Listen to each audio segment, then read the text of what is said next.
What is going on with Shield Hero? Yes, I've been watching Shield Hero. I'm at episode 6 of the second season. At this point, Otaku Spirit, we've always kind of been focused on being positive in anime. So honestly, when I noticed that the videos for Shield Hero weren't doing very well, and I don't like to purposely go out of my way to be negative on a series or hate watch it, but there's a side of me that really wants Shield Hero to work for me. And so as I'm watching episode 6, and even though there are good things happening in that episode, I'm struggling with myself because overall, I'm not enjoying it. And I'm trying to find out why. I'm trying to really find out where is the problem in this second season. Obviously, a lot of people have been chiming in, specifically from the source material people, that they're rushing things. They're trying to get past this arc as fast as possible, maybe because they're stuck on time, they're trying to fit it all in one season, and they felt like in order to cover a certain amount, they need to rush through the stuff. Either way, it's not working. Now, my thing comes from, is that pacing issue that this season is having so far the reason why I have issues with certain things in the show itself? Like, putting aside the pacing issue, my actual issues, are they caused by that? And I think they maybe are, and if somebody knows the source material can probably confirm or deny it. But there's a few things in here, and I think episode 6 kind of highlighted them for me. 3 things specifically. The first one being, I think this writer is not good at villains. Like, every issue that I typically have with the Shield Hero series as a whole always seems to come down to I don't care for the villains. Now, I was kind of okay with the villain characters at the very beginning, because the whole concept there was that now Fumi gets pushed out. He gets seen as the trash, and he gets, again, a false accusation placed upon him, and so he becomes the villain. And in that sense, I like this series. This is one of the first times we really ever had an isekai where the main character was technically the bad guy. He was becoming the bad guy. And that was intriguing. That was very interesting. But the thing that was kind of mudding it for a little bit was just the emphasis on the actual narrative bad guys, which was, Malti and all the other, technically, people from the kingdom itself. How they were banishing Naofumi, really looking down upon him as garbage. But it was okay, because I liked Naofumi's story. I liked Raphtilia's story. I liked even Firo. Adding all these other characters to the mix. Vittoria. That was all fantastic. But then they revealed an actual villain character, which was the Pope, or whatever the heck he was, some guy from the church. And again, that was when I technically, with the first season, started disliking the show. It was falling off for me. I still enjoyed it. It was still fun. The action, the animation, everything was still fantastic. It's just I was bored at this prospect of the big bad villain Pope guy, haha, looking down, cackling. It wasn't interesting. I've gotten to the point now where I'm very picky on my villain characters. I want something to them besides evil Pope guy that wants to control everybody from the church. And then I noticed that was something that was happening once again with the book hero. When they started showing the book hero in this season, again, I don't know if it's just that they didn't do well enough to explain him.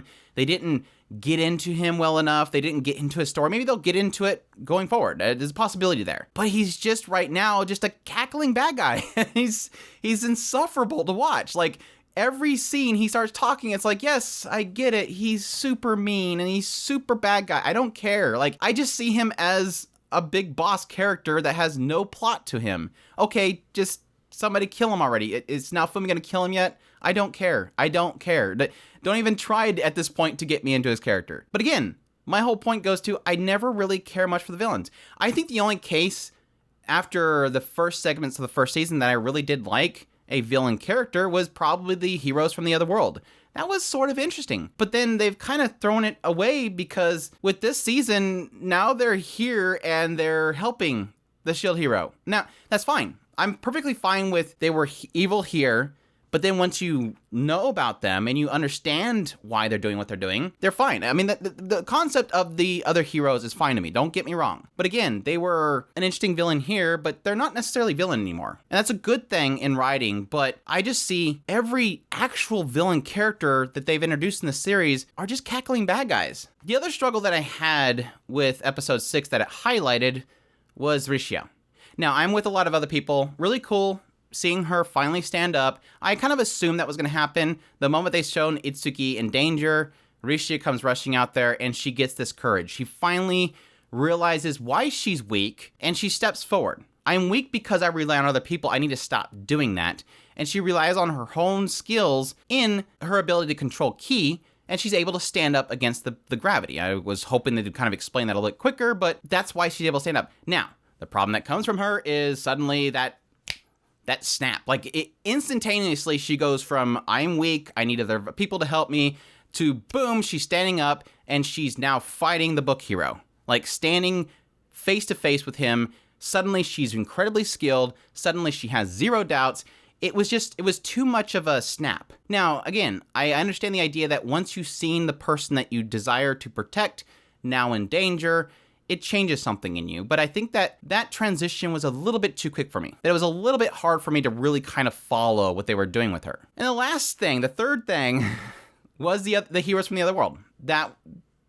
Okay, like, suddenly they rush out, and I think even now Fumi points it out, like, what are you even doing here? Why would you want to stop this? You want to destroy our world, don't you? Well, my weapon tells me I need to do this right now. Like, my weapon feels like that would be too bad. Like, that would be too evil. So now I'm going to help you with the book hero. Like, they didn't explain much about, I mean, they got a little bit into them when they first ran into them inside of the turtle. I was kind of wondering if they were supposed to be the warriors that they were talking about that had the vassals that the queen was talking about. I don't know. It's just like a lot of stuff is just very, and again, I think that's probably because of the rushing of this material, the rushing of the story, that a lot of this context is just really being lost. And these moments where characters actually build up to these points where they do something incredible is being lost as well. Like I said, with Rishia, cool.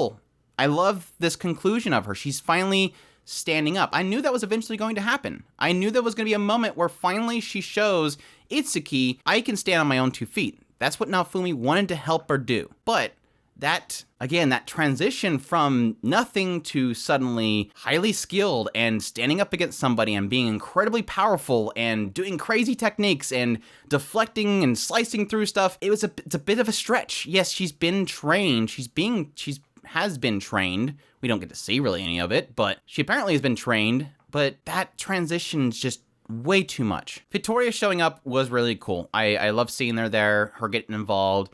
I do see promise, especially from this episode, because now Naofumi is obviously going to the other world where Glass and all them are from.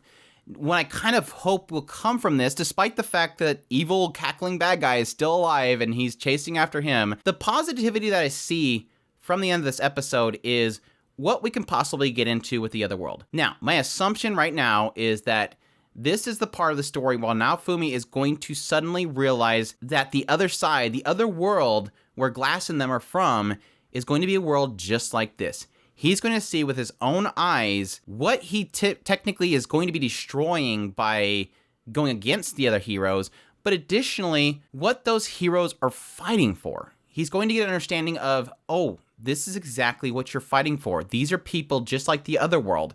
He's going to run into that conundrum that both sides should survive. I just hope not too much of that is going to be fighting Cackling Bad Guy. But again, the writer could totally end up explaining the book hero and get in some really cool stuff with him. It's just so far not quite there. And again, I don't know if it's because pacing or what. Oh, also, why was the heroes even there?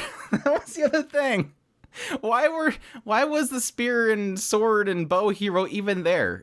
Didn't they say that they didn't want to get involved and now suddenly they're there? I don't know if maybe the book hero went out and captured them and brought them back there or what. I know that when Naofumi first arrived at this one kingdom just before the turtle, there was gossip happening that the heroes had gone there and failed or something like that. And that was what was really pushing Rishia to hurry. Like, crap, something could have happened to Itsuki. But again, back when, the queen was meeting with all the heroes, they all said, all we're here for is the waves.